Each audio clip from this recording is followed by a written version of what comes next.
Hello, my friends. Welcome to the Electric Viking. Thank you for subscribing to the channel. Fantastic to see you again. I hope you've had an awesome day. Now, as you can see, I'm looking very red-faced and very Viking-ish today. Been out Viking on the oceans and pillaging and doing all the things that Vikings do. No, I've actually been doing something very tame. I've been at the local BMX track with my boys, Cal, who is 5, Jack, who is 8. They both race BMX. They even have their own little BMX channel, video channel that I've created for them. And it's really good to get your kids doing something where they're physically using their energy and achieving things and doing hard things as well. BMX racing, believe it or not, can be quite hard. A lot of crashes. Got to train a lot if you want to do well. Now, that is exactly what the Chinese have done over the last 20 years. Trained a lot, gone through their hard lessons, had their crashes, and it's led them to this point where, well, many of their cars are reaching a higher manufacturing quality than other places. Now, I don't mean all of them. There are certainly bad and good in every place. But, of course, Europeans and other Western nations have dominated automotive excellence for over a decade. However, I think that is starting to change. Now, I had a discussion today with one of the mothers who knows a lot about electric cars. She's a big car fan. She wanted to order a Cybertruck and apparently was told by Tesla that she wouldn't be getting one. It does look like that will change now that we've seen Tesla has 24,000 pre-orders for the Cybertruck in Australia alone. So that's enough for them to actually ship the cars here eventually in a few years, which is good news. Anyway, she said to me she would never buy a car from China because they look bad. Well, as you guys know, guys and girls, by the way, guys means guys and girls, just if you weren't aware of that, when I say that in my videos, it's just a general term for people. As you know, I've created many videos on some of the spectacularly good looking cars, both inside and out, that are coming out and are on sale in China right now. Now, whether it is the satisfying thud of the door closing on a Volkswagen from Wolfsburg or the beauty of a Ferrari from Medina, these brands, they're iconic, right? We associate them with quality, even though it's not always true. Now, when we think of reliability, the Germans, not so much, but more so recently the Japanese have had that game sewn up. But if you rest on your laurels, an upstart will soon be chasing at your heels. And that is exactly what we are seeing right now. The Chinese are not exactly upstarts in the traditional sense, though. It's more than a decade since they surpassed America to become the most prolific car makers in the world. Not many people actually know that. But despite reaching that milestone in 2008, China's cars were still mostly clones of cheap Western vehicles. Now, however, China is arguably producing the best cars in the world and on track to dominate auto manufacturing. How did this happen? And will the West be able to regain its crown? Here's what's happened. The center of excellence in car manufacturing moved from Europe at the turn of the 1900s to the US with the growth of Detroit as the world's auto powerhouse. However, disruption would soon occur. The 1980s and the 1990s saw Japan and South Korea surge ahead. Remember when we had the Hyundai Excel and everyone thought it was a piece of crap and Hyundai was that cheap brand? Well, what are they now? People don't perceive them that way anymore, do they?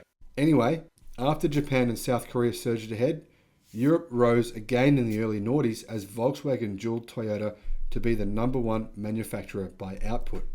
Now, each continent has added its own flavor along the way, from innovation in safety in Europe to volume production in the United States to lean manufacturing in Japan. It was Toyota's manufacturing systems that saved German-owned Porsche when it was facing dire business conditions in the 1990s. China has gradually built its automaking capabilities during these different eras. It originally began making Soviet-designed utility vehicles under license in the 1950s before its state-owned companies reached similar arrangements in joint ventures with Western manufacturers like General Motors and Volkswagen in the 1980s. This produced cars that were far better designed and more sophisticated, and soon China's roads were becoming choked with Western clones. But if that steadily elevated China to #1 world car maker by output, it can now go one better. The goal for any automotive nation is to produce vehicles of outstanding quality at the lowest possible price, simultaneously delighting the owner with innovative features and good design. Vehicle quality is both about simple reliability and also what we would describe as build quality. How well the vehicle is finished, the uniformity of the paint finish, how well the different panels on the body align, and even, as Volkswagen made famous, the sound the doors make when they close. If you compare a car made in Tesla's Fremont factory in California in the United States to the equivalent car made in Tesla's factory in Shanghai, Gigafactory Shanghai in China, you'll find that almost always the quality of the Chinese car is actually better than the quality of the car being made in the factory in the United States. Now, Japanese and Korean vehicles have dominated reliability, while build quality has been the preserve of the Germans for mass manufactured cars. Not so much reliability though, and British names like Rolls-Royce and Bentley at the luxury end, ironically both are owned by the Germans. However, China is now a major threat on both fronts, having had the advantage of maturing more recently. As each new nation learns to produce vehicles at scale, they benefit from all the learning and technological developments that have gone before. Incumbent nations would have to start from the ground up to unlock these benefits, which is an enormous upheaval and expense. Many US car plants were built in the 1950s and even before, for instance. Now, talking about using the past for the future, just look to see my recent video about Chinese car makers poaching executives and engineers, the best from the Japanese car makers and also from the European car makers. What's happening now? Though some of the best designers are moving to China because they're getting paid more to design cars there. And that's why we're seeing some incredibly good looking vehicles coming out of China. Now, China is also well placed to build cars for the right price. And price, as we know, matters. China still pays relatively low wages and has millions of skilled workers steeped in the nation's strong manufacturing culture. Skilled workers are vital to reducing automotive costs because they make vehicles that need fewer adjustments or rebuilds or recalls in the future, which is extremely costly. Have a look at GM's recent recalls with their electric cars and Hyundai's as well, obviously with LG Chem batteries. Now, China also has excellent shipping links with many auto factories close to Shanghai, the world's largest shipping port. This includes Tesla's Gigafactory, one of the largest facilities in the world, capable of producing around 2,000 cars daily. Now, Volkswagen recently confirmed that it takes 3 times longer for them to build an electric car versus what it takes Tesla at Gigafactory Shanghai. Getting the product out, shipped, and with a customer quickly reduces costs because manufacturers get paid sooner, and that matters. Also crucially important is China's huge components supply chain, which is already a large exporter of car parts to other nations. This all adds up huge economies of scale that don't exist anywhere else and are difficult to replicate. So my answer to my friend today was, do you realize that many of the parts in your car are actually coming from China? And of course, she didn't. She had no idea of that fact. Changing of the guard. Admittedly, some Chinese vehicles in the past decade have not had the design or performance that was expected by Western buyers. Even recently, that's been the case. So they have not sold in enough volume in Europe to really worry the establishment. Yet, this is changing rapidly. Startups like Polestar, owned by Volvo, Geely, parent company, are building vehicles that combine excellent build quality and the safety features, design, and performance that Western buyers demand. Sales of the Polestar 2 electric SUV have equally outpaced the Tesla Model 3 in Sweden and Norway at times, albeit the Model 3 is still the far biggest seller overall. But the point here is that electric cars are usually more powerful than their ICE counterparts. And who is killing the electric car space? China. Have a look at some of the $30,000 cars, SUVs coming out of China, 500 plus horsepower for $30,000. power here is in the advantage of the electric car makers and who is making them. Comparing vehicles that are built both in the West and China is particularly illuminating.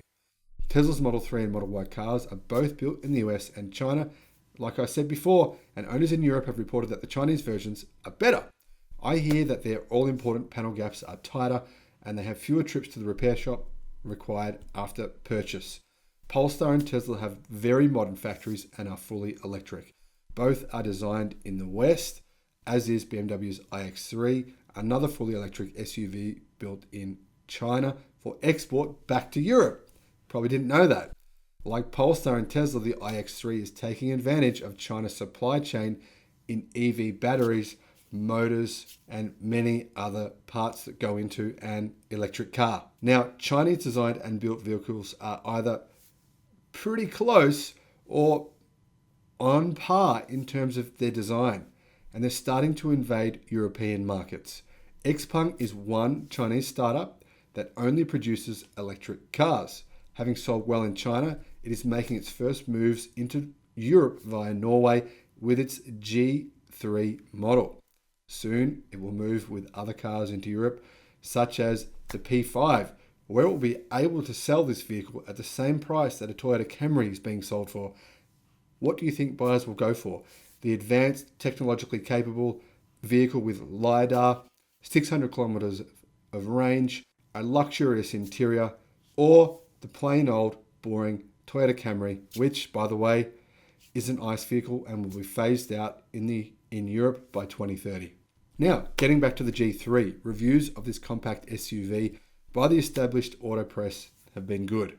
Meanwhile, NIO is another Chinese manufacturer making huge strides in becoming a global name in pure electric vehicles.